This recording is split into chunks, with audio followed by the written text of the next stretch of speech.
Hey guys, it's Mitch. How's it going? So we're going back to Dark Horse's Legend line. And I mean, if you want to talk about legends, if we're talking about Art Adams comics, you're getting downright mythological. So today we're taking a look at Art Adams' first creator-owned work with MONKEYMAN and O'Brien #1. So just before we get into it, if you enjoy the channel, if you feel like you might want to help out a little bit, go subscribe to my Patreon. Links are in the description, gives you early access to everything I do. Helps out the channel, helps to buy new comics.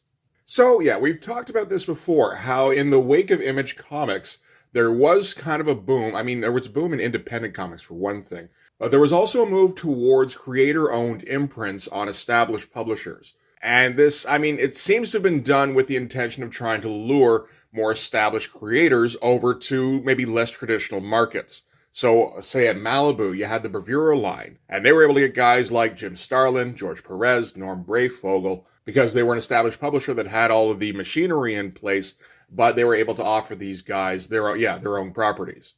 Before Malibu did that, Dark Horse kind of came in and swept up an awful lot of the established talent that was tired of doing work for hire. So you had like Frank Miller doing Sin City, and probably doing it at the time where he was reaching his peak in terms of creative expression. You had Jeff Darrow doing The Big Guy and Rusty the Boy Robot. You had Mike Mignola, who came up with Hellboy and is still doing Hellboy at Dark Horse. John Byrne had already been doing Next Men at Dark Horse for like a year and a half, so it was easy to just kind of add him onto the line. And in addition, he also decided to do another couple of books, because John Byrne will never be happy with just drawing one comic at a time. So he added on Danger Unlimited and Babe. I'm not even sure what those were, really. Danger Unlimited seems to be the Fantastic Four, essentially. So some very high-profile names for guys who were, as they say, growing legends. And in addition to those guys, you also had Art Adams. Art Adams strikes me as being very much in the Jeff Darrow category, in that there wasn't a lot of existing work by Art Adams. I think I did the count. It was like 28 comics that Art Adams had managed to produce in the 9 years he had been working professionally in comics. I'm talking full comics, not backup features or covers. And honestly, like 28 comics seems high. But the quality of the work that he had produced was so high that he had rocketed to superstardom, like within the first 10 comics he ever drew. Like after Longshot, I think the next thing he drew was Uncanny X-Men Annual #9, which is the one with the X-Men in Asgard, where Storm's got the Thor outfit, which I think was the alarm that, hey, we've got a new superstar on the horizon. And since then, yeah, there hadn't been a whole lot of Art Adams comics. There's like an issue of Cloak and Dagger, which I have. There's like a Web of Spider-Man annual in there. There's the New Mutants Special Edition. There's Excalibur Mojo Mayhem. There's a couple of issues of X Factor. You know, like it's weird scattered stuff, because of course Art Adams could never stay on a schedule, because Art Adams just sits on a page and noodles forever. That's what makes his artwork great. That's also what makes it kind of sparse. So when Art Adams was being announced as part of the Legend line, I'm sure there was some interest. I don't entirely remember there being a whole lot of buzz about the Legend line when it started. I mean, they tried, but it just, I mean, it was 1994 and things were starting to get a little sour. But I imagine there was some interest to see what would Art Adams come up with, because, is it something that would keep him interested? Would he be able to stick around for longer than a couple of issues? And the answer to that one is no, not really. The MONKEYMAN and O'Brien miniseries is 3 issues long. It was produced on a monthly schedule, so I think he probably had a bit of lead-up time with it. And before reading it, I think I was thinking, okay, so this is Art Adams' creator-owned thing. How creative is he going to get with it? And honestly, for the first issue, there's an awful lot of referencing stuff he's already done, I would say. I think this is the first time Art Adams ever wrote a comic by himself, so I can understand that, where you want to return to things you're comfortable with and, like stay within the genre that you're experienced in and that you've previously had success with. I will say that does kind of make it a little bit unsatisfactory as a reading experience, for me anyway. But we might as well get right into it. We can start with the cover. So these are our characters. Can you guess which is MONKEYMAN and which is O'Brien? That's right. The girl's O'Brien, because she's got red hair, so Irish. It's not a bad cover by any means. Not going super hard in terms of trying to come up with something that's flashy or eye-catching, which, it on its own is like, well, you don't absolutely have to. So, well, it's a #1, and it's Art Adams. You'd think he kind of want to make a big deal about doing his first creator-owned work. As we just basically get a shot of the two characters with, some of the background elements here. But like, you look at the lack of background, which is a little surprising for an Art Adams thing. And I have to assume this is a matter of trying to keep on a schedule, because he just does some very weak attempts at like hatching to try and draw a little bit of attention to, I don't know, Monkey Man's right elbow? You'd think if they were going to do speed lines, which is kind of where he's going, you'd have it coming from, centered around O'Brien's head, essentially. But yeah, didn't really bother with that. So, I mean, the figures are super solid, which is, no surprise whatsoever. We're past the point now where Art Adams is basically an impossibly gifted amateur, to where he can draw professional comics. His storytelling, I don't think, has ever been his strength. It's obviously down to the detail, and can he come up with cool images. So, credits on this. Art Adams, creator, writer, illustrator. I'd be curious to know if Art Adams ever tried writing anything after this. I'm sure he did once or twice, but I don't think I've ever seen it if he has. So we've also got L. Lois Buhalas as letterer and Laura Allred as colorist. I assume there's some sort of relation between Laura Allred and Mike Allred, but I don't know what it is. Awesome inside front cover here with our shot of our antagonist in this. This is the Shroomanoid. Very cool lighting, although in this kind of thing where I'm seeing, an awesome shot, or like part of an awesome shot by Art Adams, I'm like, why are you wasting time on that? This doesn't even appear to be the entire drawing. Like, give us more pages, man. Like, make something awesome happen for a splash. So we can open right up here with, this is another just like title page kind of thing. An opening splash that doesn't really have anything to do with the story, other than to just showcase what our characters are and what the conflict is going to be, I suppose. This is Monkey Man and O'Brien in Attack of the Shroomanoid. There's Monkey Man and O'Brien. There's the Shroomanoid. It's all kind of understated, really. It's fun that we're getting like a title page kind of thing, but at the same time, it's like this is... I feel like there's not a whole lot of thought put into this. Not a lot of thought, not a lot of detail. At least, for Art Adams. So from there, we're going to get a fun double-page spread. So that's pretty cool. So this is, this is the Shroomanoid. He's got some kind of device, and he's got all sorts of monsters, and they're rampaging through the streets of San Francisco. And we get a bit of a hint about what his purpose is. He says, to the north, my beastly minions. It is from there my scanner detects the unearthly energies we seek. And that's all we're going to find out about this for like half the comic. That's a really fun spread, though. I mean, obviously the Shroomanoid is essentially the Mole Man. And given that he's got all the monsters with him, this is starting to feel a little bit like the new Fantastic Four storyline, where there was a bunch of giant monsters, and Mole Man was involved because he was the one who looked after giant monsters on Monster Island or whatever it was. And Art Adams has always had a thing for drawing giant monsters, so it feels like, yeah, he got into a groove, kind of, on New Fantastic Four, and maybe decided it wasn't the best work that he could produce, or, maybe he kind of had to rush it a little bit to try and get it in under the deadline. And he's like, man, I just kind of want to go back and draw some of those huge monsters again. And one way to excuse having huge monsters in my book is to have a Mole Man type character. Let me see if I can come up with something that's a little different. I got to come up with something now. No, I just do the exact same thing. It all looks great, at least. Like I said, Art Adams loves drawing him some monsters, particularly if they get to be like Godzilla stuff or old Universal Monster stuff. That stuff's just his jam. But yeah, fun spread. Fun layout, too. All right, so meanwhile, in the northwestern corner of the city of San Francisco, we find the home of Ann Darrow O'Brien, daughter of the famous inventor and adventurer, Professor William S. O'Brien. So not related to the special effects guy on King Kong. Although that's obviously what the reference is, right? I mean, if you got a gorilla character, you got a guy like Art Adams who likes his classic monster stuff. Obviously, he's referencing the animator for King Kong, Willis O'Brien. All right, so this is Ann's best friend, Akiko Oki. She talks about Ann's father, Professor O'Brien. Professor O'Brien mysteriously disappeared 2 years ago. The last place he was seen was in the laboratory that used to be in this same room. So we find out that since the laboratory was here, there was some kind of scientific happening where there was an explosion, and that was what brought Monkey Man into our plane of existence. He came in here from another dimension. And they've since set up a new laboratory for Monkey Man to work in. That's all been kind of designed to his scale, so everything looks like it's kind of oversized. It also looks kind of like it's kind of underdrawn. Again, at least for Art Adams. I mean, I'm thinking about, I think it was in one of the X-Men annuals where, we're sitting in some kind of control room in the X-Mansion, and it's just littered with stuff. So this feels like a strange exercise in restraint, where it's more about the design of the room. We're still years away from Chris Sprouse, although this does feel a little Sprousey. And we're going to start off with like an immediate flashback sequence, which is strange. I mean, Art Adams is writing this. He can do what he wants, and he likes his old school stuff, so I guess he's using old school tropes.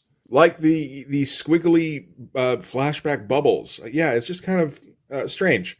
And the bubbles have a fair amount of detail in them anyway, when we have to get down to like rubble and everything. So Akiko's, going to tell us about what happened, which is not the best way to start off your comic, but it's a guy who's not really experienced with writing, so I don't know if he knows that. So, let's see. After the explosion, me and those goons of your sisters busted into the lab and found the place blown to pieces. So originally in the lab was just Anne and her sister, Oniko, not to be confused with Akiko. This is a little bit of a problem already. There was also Monkey Man in his spacesuit, as well as like a severed pink ape head. And suddenly Oniko's hired creep started acting really weird. The big guy picked up that torn up ape head before I could find out why. The creep decked me.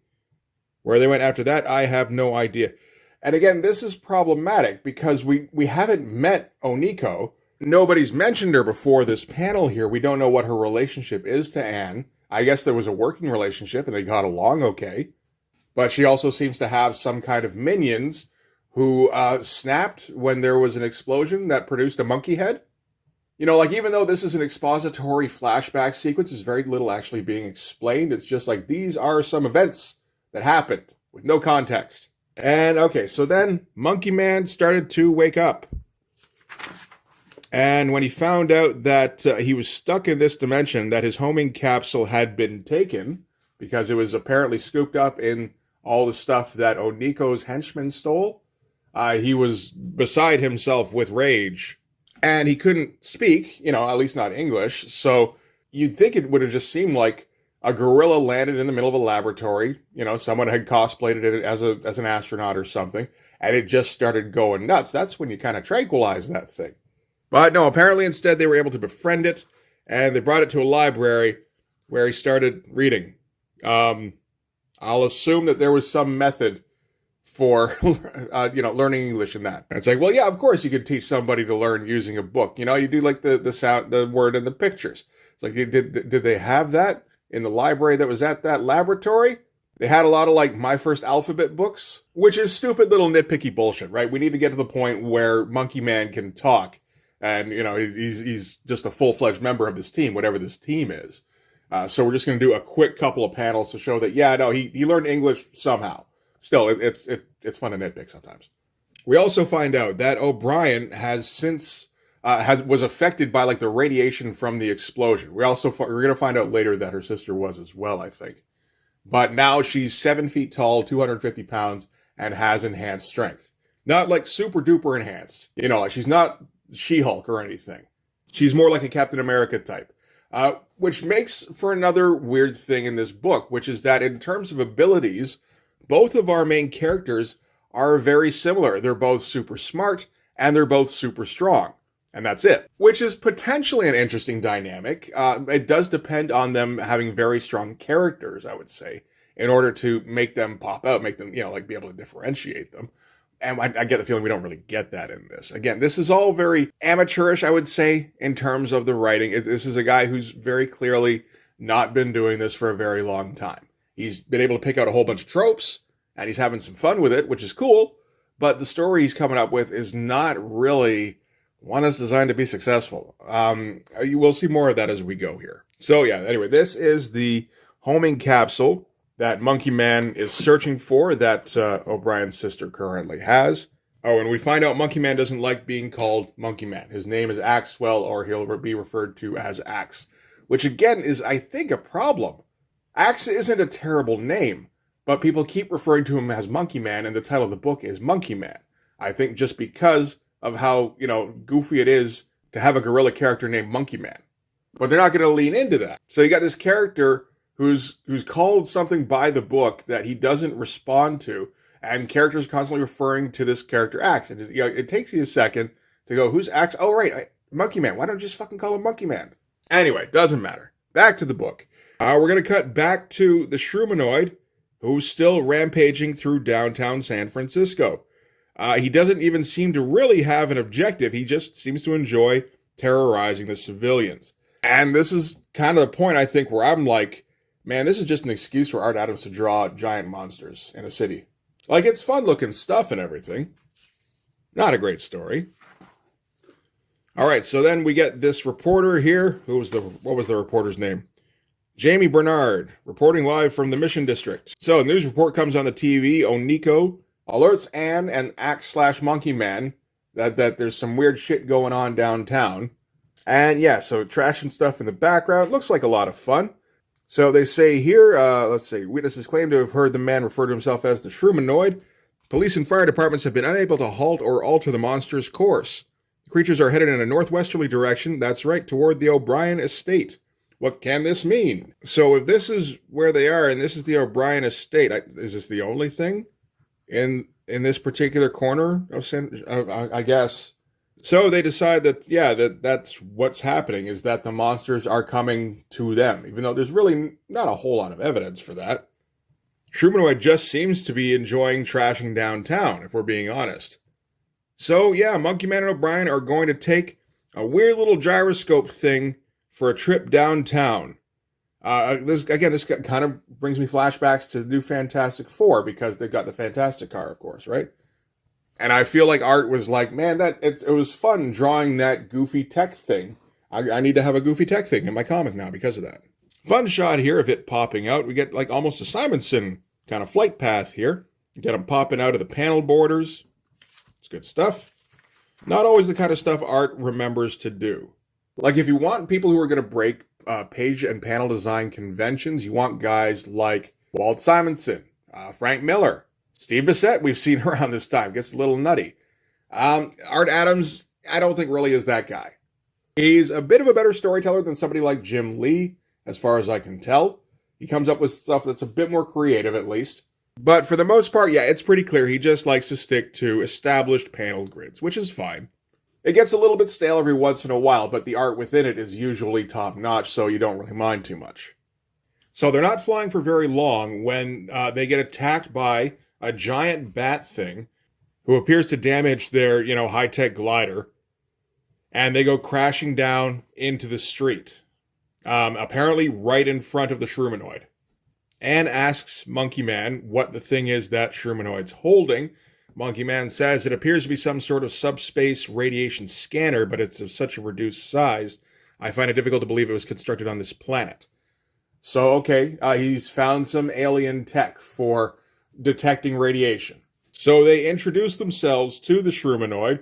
Shrumanoid is willing to engage in conversation because he's never spoken with a gorilla before, and this intrigues him, apparently. And we find out that the device he has detected radiation that was similar to that which super evolved him and his monsters.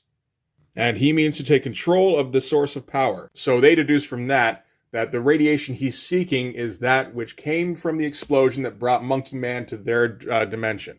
And they figure if he's got this radiation detector that's obviously not human in design or nature, then he might have access to other technology that could somehow help Monkey Man get back to his dimension.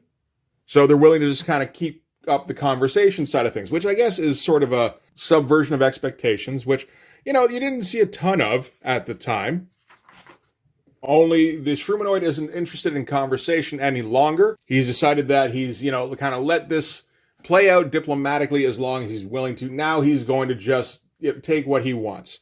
So he says, attack my monsters, attack. And I guess we get Monkey Man and O'Brien versus a bunch of dinosaurs and monsters and stuff. They get the upper hand reasonably quickly, but then Shrumanoid's monsters respond. This seems to be some kind of electro monster here. Pretty cool design. And he electrocutes Monkey Man. And then something called Gas Man is going to anesthetize O'Brien. So they're both knocked out fairly quickly. Like I said, fun designs on the monsters anyway. Art Adams drawing monsters is always going to be a good time, and he's given himself an excuse to do an awful lot of that. So from there, we're going to cut to, this is Anne's sister. What's her name again? Onika O'Brien. In her cool-looking, I would assume, underlit submarine. I like this a lot. So, Oniko is overseeing her henchmen who, stole a bunch of tech and a weird pink monkey head in the wake of the explosion that brought Monkey Man to our dimension. We find out they're constructing a gigantic mechanical body. Its lack of any apparent brain mechanism would suggest that it is intended for that extraordinarily large albino gorilla head. The head appears to be not only alive, but conscious. We believe it is controlling the activities of Agents Davies and Pandolfo. So yeah, Oniko doesn't even have control of her minions. They're just building this mecha body for this albino monkey head. Which is fun stuff, I'll grant. It wasn't very clear at all what was going on. Like the first time I read through this, I had to read through it a couple of times to try and piece everything together. It does also mean that, if Oniko is meant to be any kind of primary force in this series, I think this is the only page she's even on, really, apart from that flashback sequence. So she doesn't get any kind of presence in this. All right, so back to San Francisco, where MONKEYMAN and O'Brien have been bound to some of the larger monsters by some kind of spider thing. So they just cover them in webs. And while they're riding, they're like, okay, well, we don't have much to do. Shrumanoid, why don't you tell us what your deal is? So Shrumanoid's like, why not? Once, a long time ago, I was a man like other men. Well, not exactly. Actually, I was much better than other men. And I guess this is our shot of the Shrumanoid back when he was human. And he's a tiny logger. Nowhere was this understood. People were actually frightened of me. But why? Was it my fault I was better than them? Idiots. So nobody wanted to talk to him. Girls he hit on wouldn't reply, even the ugly ones. He traveled the world searching for a people that would recognize his greatness, and eventually wound up back in the Pacific Northwest, where he planned to lose himself in the wilderness. When off in the distance, something weird started happening in the forests or in the mountains or something, and he followed it to its source, which seemed to be coming from some cave, and there was a weird alien door thing. Everything got all trippy. And looked pretty cool, really. I like the look of this thing.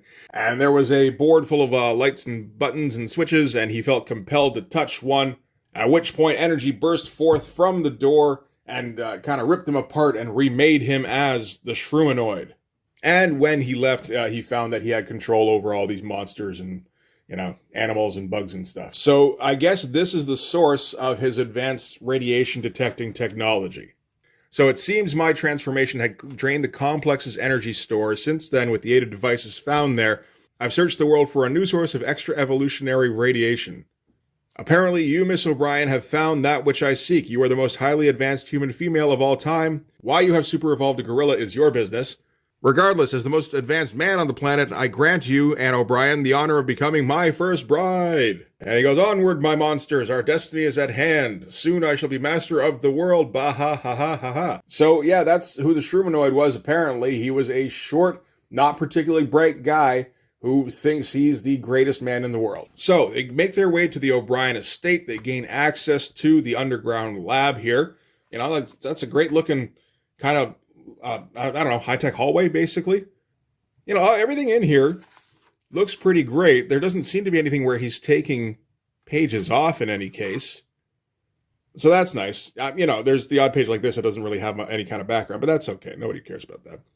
All right, they get inside, and he's looking around. He's like, aha, this is the source of the radiation. But how does it work? Well, I'm sure my advanced intellect will reveal its secrets. And MONKEYMAN is like, you know what? I know how to work that machine. How about I help you? And Shrumanoid's like, why would you help me? MONKEYMAN replies, I owe the humans nothing. Anyway, you are clearly going to win, and I wish to be on the winning side, but I will need the girl's assistance to access the energies. So you're going to have to free O'Brien. She's like, what are you doing, MONKEYMAN? And MONKEYMAN goes, quiet. The weird radiation people have spoken, and you've lost, so just, accept defeat and help me to give this guy more radiation power. Except that he winks, so we know he's plotting things. So MONKEYMAN says he's going to set the controls to generate the radiation, but he's doing something that will evacuate the chamber. Turns it on, and you get this giant vacuum in the middle of the room here. Shrumanoid and all of his monsters get sucked somewhere. I'm not sure what exactly happens here. They all kind of get sucked into the middle of the room. I don't know if this is leading to a tunnel or if this is a portal. If Axe can generate portals, then you'd think he'd figure out how to get back home, but that doesn't seem to be. Yeah, it looks like a portal of some kind. And we get the standard, people are hanging on to stuff while they're getting sucked into vacuums. Axe isn't able to hold on for too long, but O'Brien grabs them, and she's got super strength too, so that works out fine. And everything gets sucked into the portal, and they're able to finally turn the thing off. And that's kind of it. That's the threat neutralized. I don't know where they went, but the Shrumanoid and his monsters are gone. Meanwhile, more than 2,700 million miles away, near the orbit of planet Neptune, a huge vessel drops out of warp space. And it looks like this is the Froglodites, and they're preparing for the conquest of planet Earth. So I guess that'll be the conflict in issue number 2, which this is the cover for. So we've got Shrumanoids and we've got Froglodites, which feels like a bit of a theme where Art Adams likes his puns. All right, there's another poster of the Shrumanoid, different from the one that was at the beginning here. Yeah, quite a bit different. So again, he's just kind of drawing his characters, and fairly cool looking large pinups. It's like, but you could have thrown in more story. Got the Age of Reptiles, which looks pretty great. I'd be kind of half curious to see what that looks like and compare that to Tyrant. Oh, there's Gamera, Guardian of the Universe, the original mutant turtle. Is that how they decided to market that? All right. Nexus by Steve Rude, of course. And yeah. And we'll just get a bit of a reprint of some of the assets from the issue here.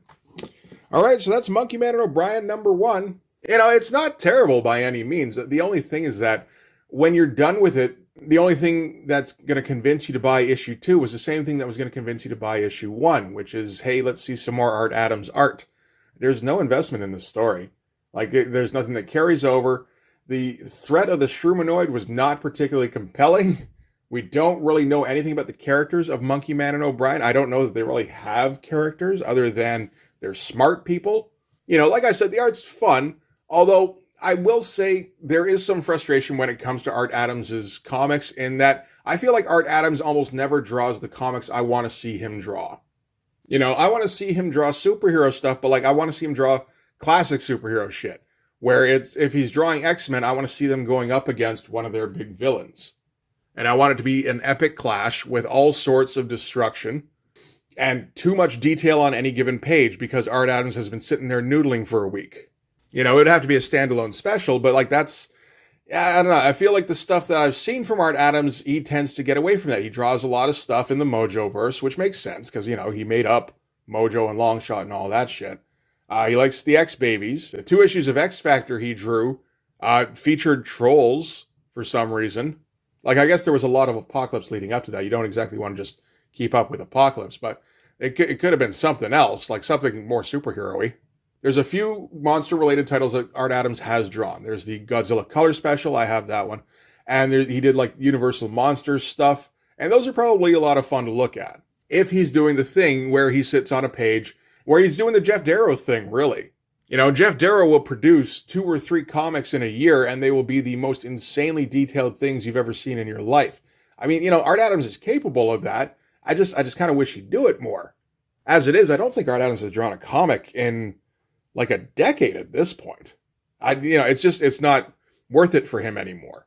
Rob Liefeld has said the way the comic circuit works and the way that commissions work, it's more profitable for artists to just, sit at home, do their commissions, every once in a while go out on the road and get paid to show up at cons, than to do monthly or, even special edition work for big 2 publishers. They just can't pay Art Adams rates. Nothing that'll compete with what he can make on his own, just doing a cover here or a poster there. I don't know if you've seen Art Adams' cover recreations. They're fucking incredible. Where he takes an existing composition and then expands beyond the border of the cover and adds in all sorts of extra shit. It's amazing looking stuff. And he does seem to put those out pretty regularly, so that's cool. Again, I just kind of wish he'd do some cool comics as well, but I don't know if we're ever going to get that again.